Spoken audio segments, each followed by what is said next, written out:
Assalamualaikum warahmatullahi wabarakatuh. Kembali lagi bersama sahabat Sams Channel, sahabat belajar kita semuanya. Pada kesempatan ini kita akan kembali membahas soal-soal asesmen sumatif tengah semester 1 pada mata pelajaran Bahasa Indonesia kelas 3. Tentunya semoga video ini bermanfaat buat kalian semuanya sehingga prestasi kalian semakin meningkat. Dan bagi kalian yang baru menemukan channel ini, jangan lupa untuk like, subscribe, dan nyalakan loncengnya, serta bisa kalian bagikan kepada teman-teman kalian semuanya agar video ini semakin bermanfaat. Baik, langsung saja kita mulai dari soal yang pertama, anak-anak ya. Oke. Tanda baca seru dilambangkan dengan A, B, C, D. Lah, anak-anak semuanya tanda baca seru itu seperti ini, anak-anak ya. Lah, ini tanda baca seru. Jadi jawabannya adalah C, anak-anak semuanya. Selanjutnya, soal nomor 2. Instruksi harus disampaikan dengan A cepat, B jelas, C panjang, D lantang. Ya anak-anak semuanya, kalau kita menginstruksikan atau memerintah itu harus disampaikan dengan jelas anak-anak, biar orang lain yang kita instruksikan atau yang kita perintah itu jelas untuk mengerjakan apa yang kita perintahkan, Jadi jawabannya adalah B. Berikutnya anak-anak semuanya, kita ke soal nomor 3 ya. Perhatikan gambar berikut. Nah, ini ada boneka, ada kucing, ada kursi, kemudian ada burung, ada batu ya. Kelompok yang termasuk benda mati adalah, di sini yang benda mati adalah boneka, kemudian kursi dan batu. Kita lihat di sini A boneka dan kursi, lah ini benda mati ya. B burung dan kucing, bukan, burung dan kucing itu benda hidup atau makhluk hidup. Batu ini benar, burung salah, kucing benar, kucing salah, batu benar. Jadi yang benar semua adalah yang A. Jadi kelompok yang termasuk benda mati adalah boneka dan kursi. Baik, berikutnya anak-anak semuanya kita scroll ke atas untuk soal nomor 5. Kamar Lita bersih dan nyaman. Kata yang seharusnya menggunakan huruf kapital adalah A kamar, B Lita, C bersih, D nyaman. Ya anak-anak semuanya, salah satu aturan untuk memakai huruf kapital itu biasanya dipakai untuk huruf awal pada nama seseorang. Lah seperti ini. Jadi yang benar L-nya diganti huruf besar menjadi Lita seperti ini. Jadi jawabannya jelas sekali adalah B. Baik, berikutnya soal nomor 6 anak-anak semuanya. Lola menulis surat.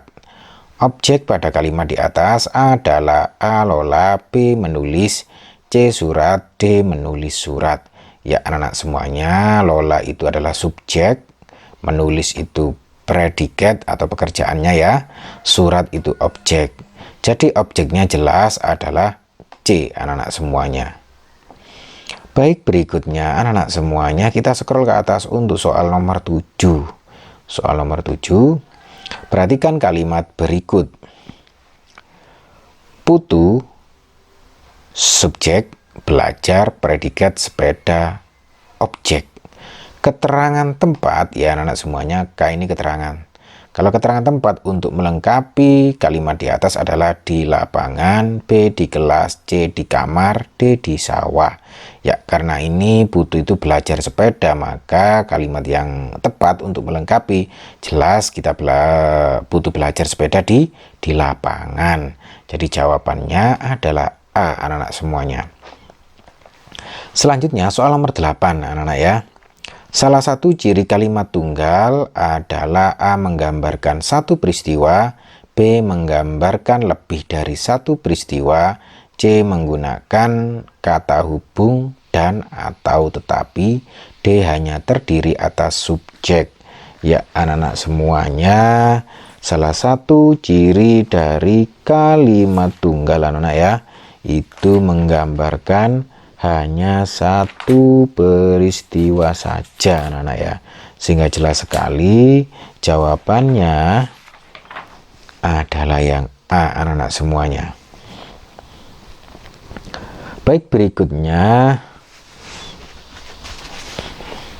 Soal nomor 9. Teddy bermain catur dengan Gandhi. Subjek pada kalimat di atas adalah A. Teddy, B. Gandhi, C. Catur, D. Bermain.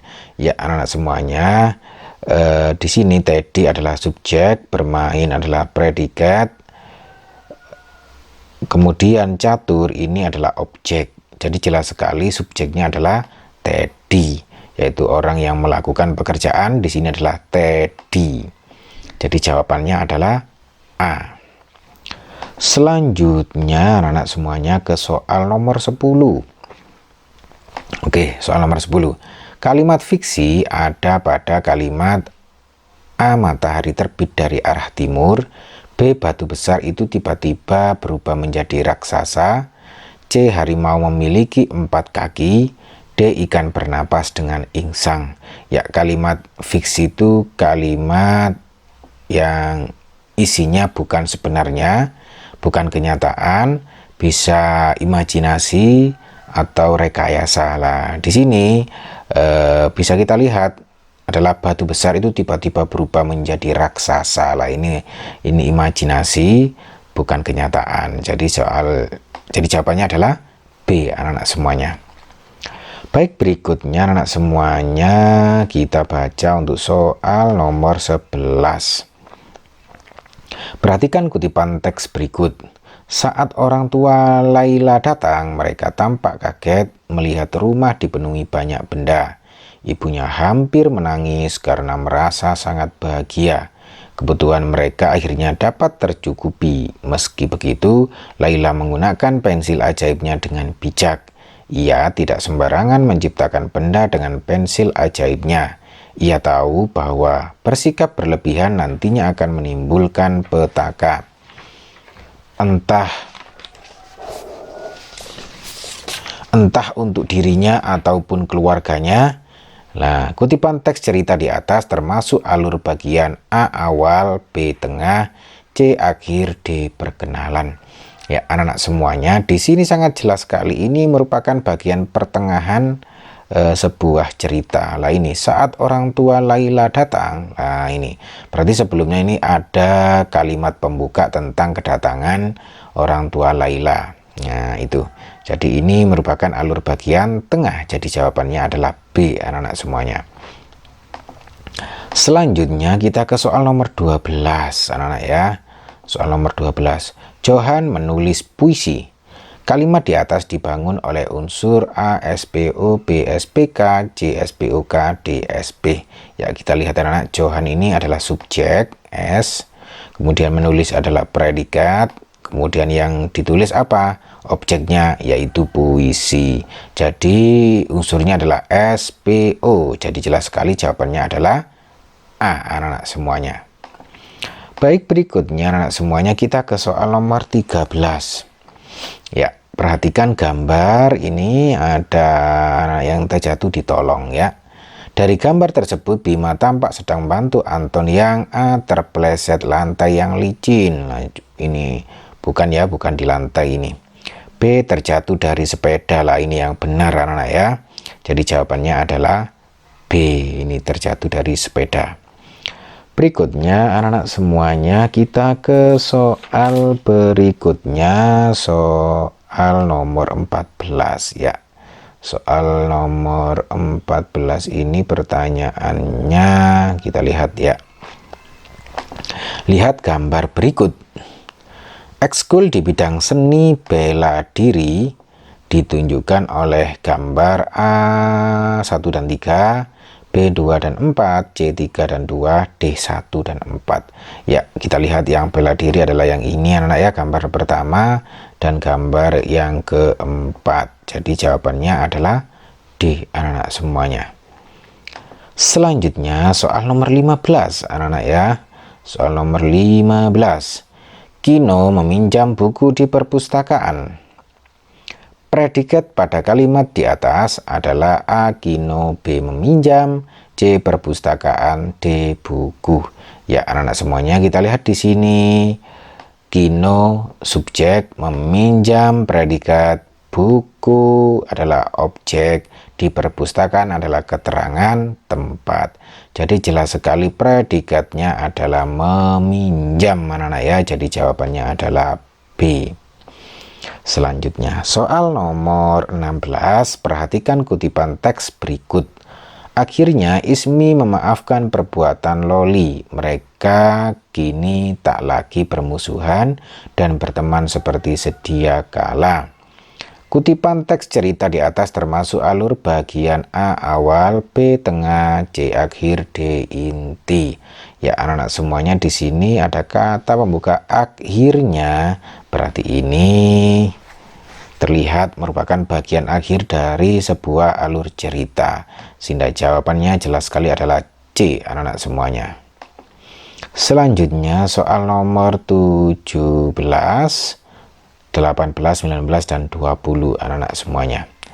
Kalimat bukan fakta ya, bukan kenyataan terdapat pada kalimat A. Paus termasuk hewan mamalia. Lah ini kenyataan. Bogor dijuluki sebagai kota hujan. Nah ini kenyataan. Olahraga baik untuk kesehatan. Lah ini juga kenyataan. Yang bukan kenyataan atau bukan fakta adalah yang D. Gambar bunga yang aneh buat tiba-tiba berubah menjadi nyata. Lah ini bukan kenyataan, mungkin ini imajinasi atau apa ya, sebuah mimpi dari seorang. Nah seperti itu. Soal nomor 18 anak-anak semuanya, dengan teman berbeda suku dan budaya kita harus A. menjauhinya, B. mengasingkannya, C. merangkulnya, D. merundungnya. Ya anak-anak semuanya, dengan teman berbeda suku dan budaya kita harus merangkulnya, menyayanginya, menghargainya, menghormatinya. Lah seperti itu. Jadi jawabannya adalah C anak-anak ya. Selanjutnya soal nomor 19, berikut ini yang termasuk perilaku baik kepada teman adalah A. mengganggunya saat belajar, B. melindungi teman dari perundungan, C. mengolok-olok teman saat bermain, D. membohongi teman. Ya anak-anak semuanya di sini yang termasuk perilaku baik kepada teman sangat jelas sekali adalah ini anak-anak ya, melindungi teman dari perundungan, sehingga jawabannya adalah B anak-anak semuanya. Selanjutnya soal nomor 20, aku tidak akan maafkanmu Mona sampai kapanpun. Jawab Rika dengan emosi. Sifat yang harus dihindari berdasarkan kutipan cerita di atas adalah A. bohong, B. pemaaf, C. pendendam, D. pemalu.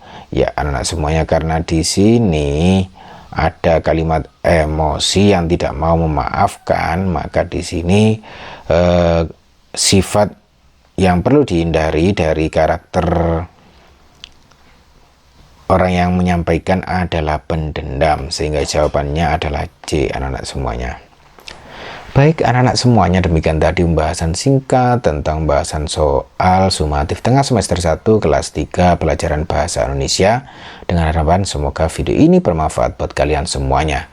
Dan bagi kalian yang baru menemukan channel ini, jangan lupa untuk like, subscribe, dan nyalakan loncengnya, serta bisa kalian bagikan kepada teman-teman kalian semuanya agar video ini semakin bermanfaat.